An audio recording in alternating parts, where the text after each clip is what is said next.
Good morning, it's another Monday and it's the paper summary. So what is news today? Well, in terms of news, not a lot. There's a lot of stuff that's been going on for weeks, like Kate's pictures, that of course we can't see, continue to grab the headlines as the Italian magazine She decides it's going to publish another 50 of them on across about 25 pages. You can see it on the website. I have already done so, even though they're not very interesting.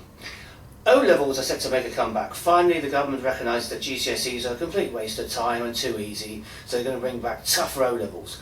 But they're not going to bring back the second-class GCSE or the CSE, the old-style exam for people who are thick.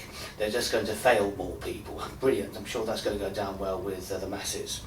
Elsewhere, a few other more tabloid stories, but having said that, Downton Abbey being back has hit Telegraph page 1 of the whole paper, and also London Fashion Week starts today, so there we go.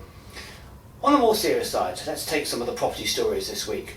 Rightmove says house prices have been stagnant since Northern Rock's demise 5 years ago, only coming in I think about 1% down from Northern Rock. That compares with a 55% rise in the previous 5 years in terms of house prices, so boom goes to flat in terms of house prices according to Rightmove. Meanwhile, HomeTrack says that the rental growth in terms of absolute rents has been more faster the last 5 years than at any time since 1992. So rental sector now accounts for 17% of the housing stock, whereas only I think accounted for 9% back in 1992. So massive rise in renting. We all know that's probably due to the fact that first-time buyers can now not afford to buy their own homes. In the Telegraph, there's an interview with the Chief Executive of Galliford Try, Greg Fitzgerald. It's extremely boring, but I mention it for completeness. The FT reports that there's a mortgage backlog that's holding up the Fed's QE3 policy.